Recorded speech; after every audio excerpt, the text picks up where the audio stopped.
मछुआरे की अज्ञानता। बूढ़ा रवि नदी किनारे का एक पुराना पड़ाव था, एक ऐसा आदमी जिसने अपना जीवन मछलियों के भर से नापा था। उस शाम वो अपना जाल समेटते हुए बड़बड़ा रहा था। बेकार, उसने हवा से बड़बड़ाते हुए कहा, आज नदी जिद्दी है, ये कुछ देती ही नहीं। अर्जुन, जो पानी की कोमल गुंजार सुन रहा था, ने बोलने की एक इच्छा महसूस की। नदी उसे पूरी दोपहर बता रही थी, उसे गलत समझे जाने देना उसे ठीक नहीं लगा।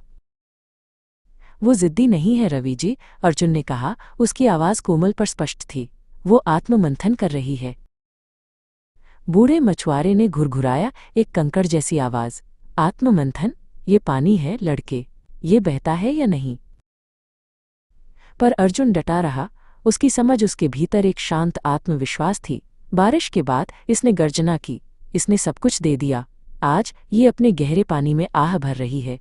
ये इनकार नहीं कर रही, ये स्वयं को संभाल रही है, खुद को सुन रही है। अगर आप जाल उस जगह डालेंगे जहां ये आह भर रही है, तो आप पाएंगे कि मछलियां भी विश्राम कर रही हैं, सुन रही हैं। वो इसलिए नहीं काट रही क्योंकि वे नदी के मिजाज का सम्मान कर रही हैं।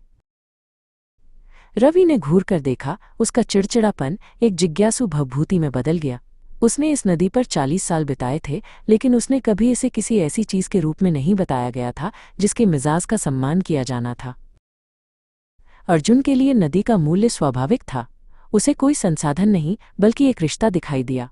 उसकी जड़ें इसके सार से ही प्यार करने से पल रही थीं, इसकी बदलती लय, इसके शांत दिन, इसकी रहस्यमय अंतरंगता। वो इससे कुछ लेने की कोशिश नहीं कर रहा था, वो इसे समझने की कोशिश कर रहा था। और उसी समझ में उसे स्वयं की एक गहन अनुभूति हुई।